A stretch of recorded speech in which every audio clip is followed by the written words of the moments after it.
Je vous avais promis des guests de luxe et le premier est une des rares femmes qui chronique avec un humour féroce la politique sur scène et à la radio. Sur Europe 1, c'est Anne Roumanoff. Alors, Anne, cette présidentielle... Bordel. Cette élection, c'est encore plus de boulot ?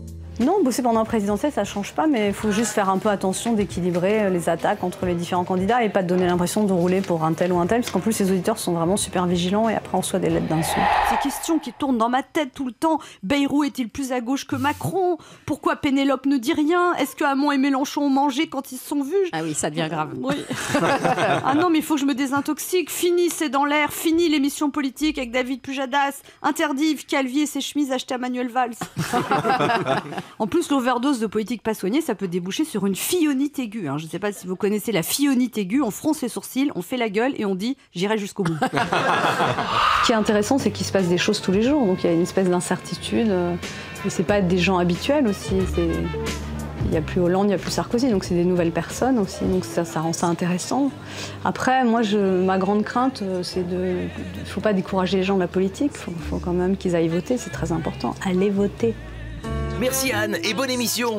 Si elle est seule sur scène, Anne Roumanoff est bien entourée à la radio. Parmi ses chroniqueurs, David Azincote. Si vous ne le connaissez pas de problème, je vous le présente.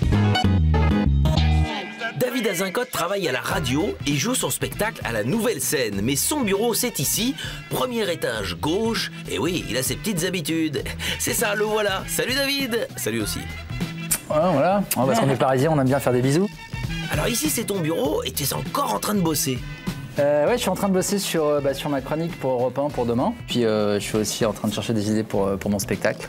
Parce que j'intègre beaucoup de trucs d'actu dans mon spectacle. Ton spectacle s'appelle Inflammable, ça mérite une explication. D'abord, je te montre le logo, c'est magnifique. T'es bien un ancien fils de pub. Pourquoi je l'ai appelé Inflammable? Effectivement, parce que j'aborde des sujets un peu brûlants, voilà, jeu de mots, des trucs qui piquent un petit peu. Il est bien ce titre quand même, non? Inflammable. Moi, j'aime bien. En plus, c'est raccord. Rapport au fait que moi, je suis juif, donc... C'est pas pour la galerie, ici, tu bosses vraiment? C'est du stand-up très écrit. Ça parle de tous les sujets qui sont un petit peu épineux en ce moment. Et tu connais l'actualité? Il y a des morceaux, en fait, j'ai pas vraiment voulu faire une revue de presse à la Bedos dans le spectacle. Donc il y a vraiment des morceaux dans le spectacle où je suis en train de faire des raisonnements sur d'autres choses, sur les intelligences artificielles par exemple, et d'un seul coup je vais comparer les ordinateurs à Emmanuel Macron. Alors, une intelligence artificielle, vous voyez? En gros, c'est une machine qui commence à penser par elle-même. Emmanuel Macron, quoi. Et rigolez pas, hein, c'est l'avenir. Hein. Pas Emmanuel Macron, non, tu rigoles. Non. Peu de sérieux, je vous aime. Mais ferme ta gueule. C'est quoi ta méthode de travail? J'achète beaucoup de journaux où je les lis dans les cafés. Je préfère me tenir au courant par le papier, c'est mon côté vieux, que d'aller sur le site. Je vais aussi sur les sites bien sûr, mais je travaille beaucoup dans le métro aussi. Je travaille beaucoup ici au de la ville, mais le métro me sert beaucoup à gamberger. Google collabore avec le gouvernement américain. Ah par contre, Apple non. Apple c'est vrai, ils ont fait non, on filera pas les codes de l'iPhone au FBI, jamais. Non. Et tout le monde a fait, ouais, putain, Apple, ils défendent la liberté publique. On parle bien des connards qui t'empêchent de remplacer ton écran cassé tout seul, quand même, non? Ok. C'est la présidentielle, ta première en tant qu'humoriste, ça change quelque chose? Enfin, la présidentielle, pour moi, ça oblige à aborder certains sujets qui sont des sujets de fond, que ce soit les revenus universels, la pauvreté, l'intégrisme, évidemment, c'est quand même un sujet. Qu'est-ce qu'on veut faire de la société, qu'est-ce qu'on veut faire de l'Europe, comment on est avec elle, etc. Attention, j'ai rien contre les enfants. J'en connais.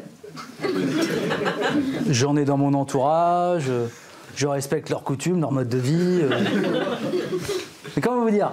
Les enfants, pour moi, c'est un peu comme les migrants. Vous voyez? Ça me touche, mais j'ai pas envie d'en avoir chez moi.